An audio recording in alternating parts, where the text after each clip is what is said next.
Di video ini kita akan mempelajari perubahan wujud zat. Nah, mari kita langsung ke contoh agar kalian lebih mengerti. Misalkan kita memiliki sebuah es ya, dengan massa, misalkan massanya adalah 1 gram. Lalu suhu awalnya itu adalah negatif 20 derajat Celcius. Ya, misalkan ini adalah es. Lalu misalkan kita tambahkan kalor pada es tersebut. Nah, sekarang apa yang terjadi pada es? Mari kita gambarkan grafik ya. Grafik yang menyatakan kondisi es tersebut. Di mana ini adalah grafik hubungan antara suhu ya, suhu es dalam derajat Celcius terhadap kalor yang diberikan kepada es dalam joule. Nah, maka mari kita lihat apa yang terjadi. Tentu saja suhu awal dari es itu adalah negatif 20 derajat Celcius.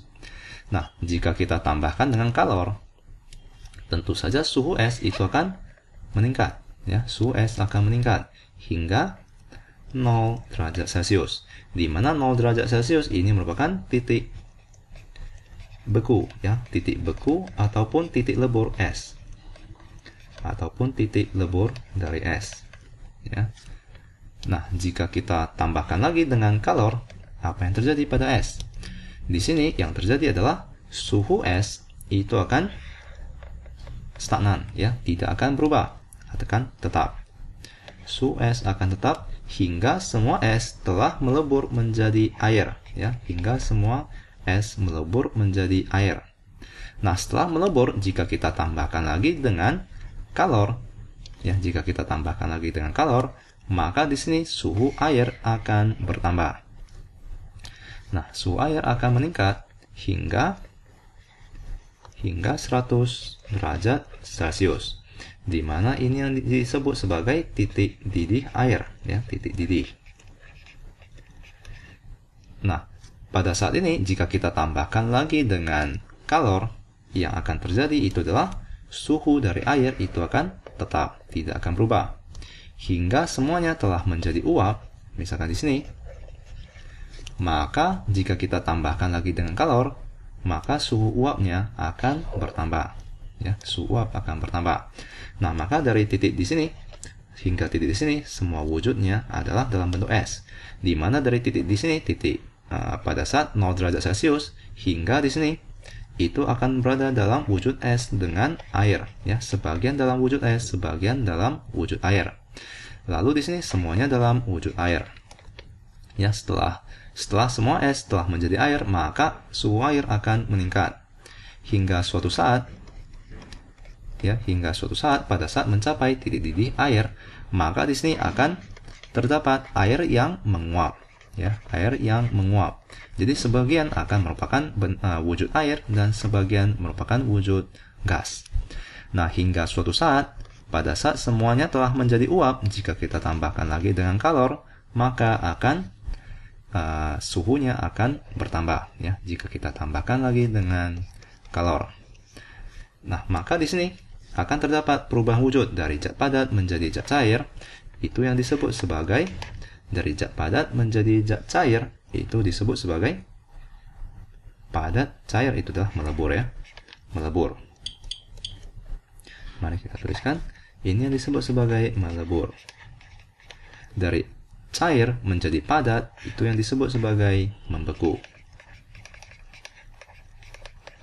Lalu dari air ke uap atau dari cair menjadi gas, itu yang disebut sebagai menguap, ya, disebut sebagai menguap. Dari gas menjadi air, ya, dari gas menjadi air, itu yang disebut sebagai mengembun. Jadi sekarang mari kita lihat apa yang terjadi pada partikel-partikel es tersebut.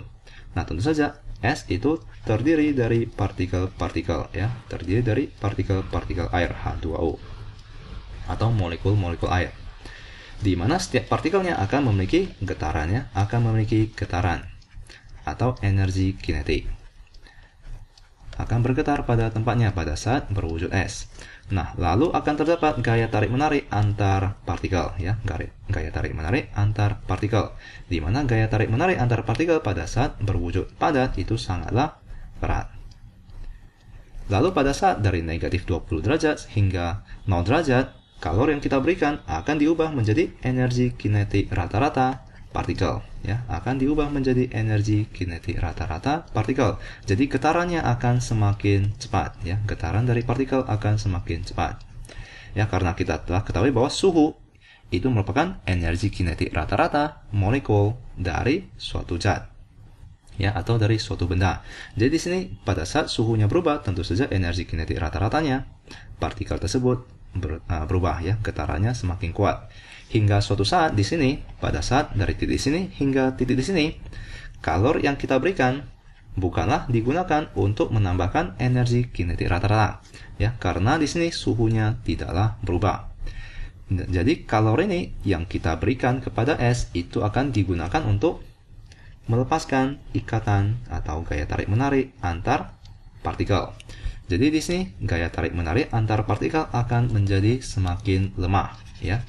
Akan semakin lemah, maka pada saat mencair di sini partikel-partikelnya telah dapat bergerak dengan bebas, ya, telah dapat bergerak dengan bebas. Nah, maka di sini yang terjadi adalah perubahan wujud dari dimana partikelnya tidak dapat bergerak menjadi partikelnya dapat bergerak bebas. Nah, tentu saja masih terdapat gaya tarik menarik antar partikel, tetapi gaya tarik menariknya telah lebih kurang dibandingkan dengan pada saat berwujud padat. Lalu pada saat kita tambahkan lagi dengan kalor, maka di sini energi kinetik rata-rata partikel itu akan semakin kuat, ya, energi kinetiknya itu akan semakin kuat. Mari kita gambarkan kembali. Jadi energi kinetiknya itu akan semakin kuat, ya, semakin besar. Nah, lalu pada saat di sini, pada saat mencapai titik-titik, maka kalor yang kita berikan bukanlah untuk menambahkan energi kinetik partikel-partikel tersebut, di mana akan digunakan untuk melepaskan ikatan-ikatan atau gaya tarik menarik antar partikel. Jadi gaya tarik menariknya itu akan semakin melemah. Nah, maka di sini akan terdapat atau akan terjadi perubahan wujud, ya, dari air menjadi gas. Di mana pada saat berubah wujud menjadi gas, gaya tarik menarik antar partikel itu sangatlah kecil, ya, akan menjadi sangat kecil. Di mana dari titik di sini sampai dengan titik di sini, energi kinetik rata-rata dari setiap partikel tidaklah berubah, ya, energi kinetik rata-ratanya tidak berubah, ya, karena tidak terdapat perubahan suhu. Lalu jika kita tambahkan lagi, ya, pada saat semuanya telah menjadi uap, jika kita tambahkan lagi dengan kalor, nah, maka energi kinetik rata-rata dari setiap partikel itu akan semakin besar, ya, akan semakin besar. Maka suhunya itu akan meningkat. Nah, maka itu yang terjadi pada saat es kita tambahkan kalor hingga menjadi uap, ya, akan terjadi perubahan wujud. Nah, sekarang jika kita ditanyakan kalor yang diperlukan untuk menaikkan suhu es dari negatif 20 derajat hingga 0 derajat. Nah, maka cara untuk mencarinya sangatlah sederhana, yaitu Q itu sama dengan M dikalikan dengan C dikalikan dengan perubahan suhu, ya, di mana Q itu akan sama dengan massa dari es dikalikan dengan kalor jenis es dikalikan dengan perubahan suhunya, yaitu 20 derajat Celcius. Lalu jika kita diminta untuk mencari kalor yang diperlukan untuk mengubah es menjadi air, maka cara untuk mencarinya itu adalah Q itu sama dengan LF dikalikan dengan M. Nah, di sini kita telah diperkenalkan konsep baru. LF ini yang disebut sebagai kalor laten beku, ya, kalor laten beku.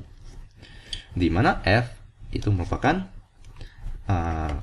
kependekan dari freeze, ya, di mana ini adalah kata bahasa Inggris dari membeku, ya. Jadi ini merupakan kalor laten beku. Nah, sekarang apakah definisi dari kalor laten beku? Kalor laten beku suatu zat itu merupakan kalor yang dilepaskan untuk mengubah wujud 1 kg zat cair menjadi padat, ya, ataupun kita dapat sebutkan bahwa kalor laten beku itu sama dengan kalor laten lebur, di mana kalor laten lebur itu merupakan kalor yang dibutuhkan untuk mengubah wujud 1 kg zat padat menjadi cair, ya, ataupun kita dapat sebutkan bahwa kalor yang dibutuhkan untuk mengubah wujud 1 kg es menjadi air itu sama dengan kalor yang dilepaskan untuk mengubah 1 kg air menjadi es. Ya, itu sama saja. Jadi kalor laten beku itu sama dengan kalor laten lebur. Ya, kalor yang dilepaskan itu sama dengan kalor yang diterima. Nah, maka itu adalah konsep dari kalor laten. Di mana definisi dari laten itu adalah kalor yang tidak dapat dilihat. Ya, laten itu artinya adalah tidak dapat dilihat. Nah, lalu untuk mencari kalor yang dibutuhkan untuk menaikkan suhu air dari 0 derajat hingga 100 derajat Celcius, kita dapat gunakan Q sama dengan mc delta T. Ya, di mana C ini adalah tentu saja kalor jenis air.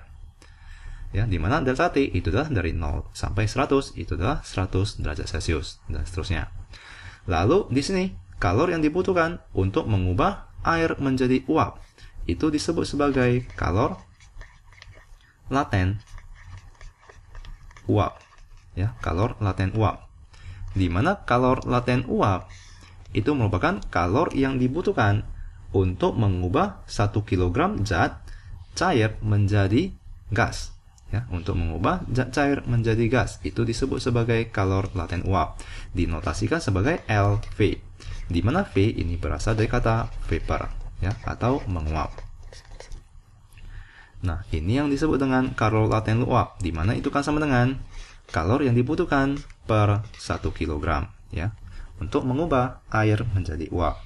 Nah, maka cara untuk mencarinya itu adalah Q sama dengan LV dikalikan dengan M, ya. LV itu sama dengan Q bagi M, maka Q itu sama dengan M dikalikan LV. Dan di sini untuk mengetahui kalor yang dibutuhkan untuk menaikkan suhu 100 derajat Celcius hingga 120 derajat Celcius misalnya, untuk uap, kita dapat gunakan Q sama dengan mc delta T. Ya, mc delta T. Nah, semoga kalian mengerti. Di video selanjutnya kita akan mengerjakan contoh soal agar kalian lebih mengerti konsep dari kalor laten. Dan sampai jumpa di video selanjutnya.